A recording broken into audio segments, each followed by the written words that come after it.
పాశుపతాస్త్రం. That's why పాశుపత శైవం.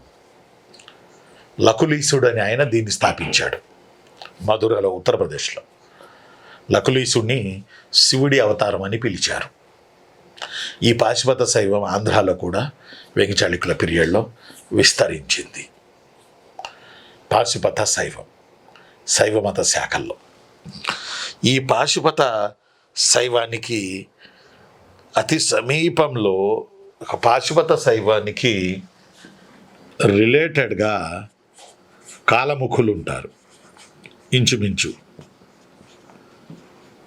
కాలానుడు అని ఆయన కాలముఖాన్ని స్థాపించాడు. ఇది లకులీస.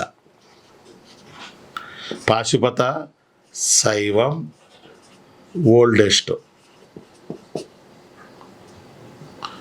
ఓల్డెస్ట్ శైవ సెక్ట్ పాశుపత శైవం. కాలముఖ శైవం దానికి రిలేటెడ్, దానికి దగ్గరలోనే ఉంటుంది. కాలముఖ శైవాన్ని కాలానుడు అని ఆయన ప్రవేశపెట్టాడు. కాలముఖ శైవం శైవమత శాఖల్లో ఎమోషనలిజం ఉంటుంది. కాలముఖ శాఖకు చెందినటువంటి శైవ సెయింట్స్ అందరూ కలిసి వేంగిచాళుక్యుల పీరియడ్లో విజయవాడలో సమస్త భువనేశ్వర ఆలయం ప్రాంగణంలో, విజయవాడలో సమస్త భువనేశ్వర స్వామి ప్రాంగణంలో సింహ పరిషత్ అనే దాన్ని పెట్టుకున్నారట.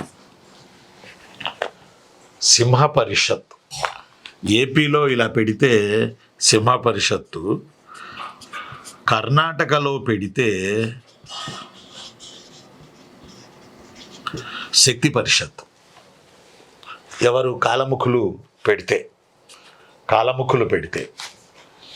కర్ణాటకలో పెడితేనేమో శక్తి పరిషత్తు, మన విజయవాడ భువనేశ్వర స్వామి ఆలయ ప్రాంగణంలో పెట్టారట. కాలముఖులు వందల వేల లక్షల మంది వచ్చారట ఆ రోజుల్లోనే. దానిని సింహ పరిషత్ అన్నారు. ఈ విషయాన్ని మనకి మొదటి అమ్మరాజు జారీ చేసిన తాడికొండ శాసనం చెప్తుంది.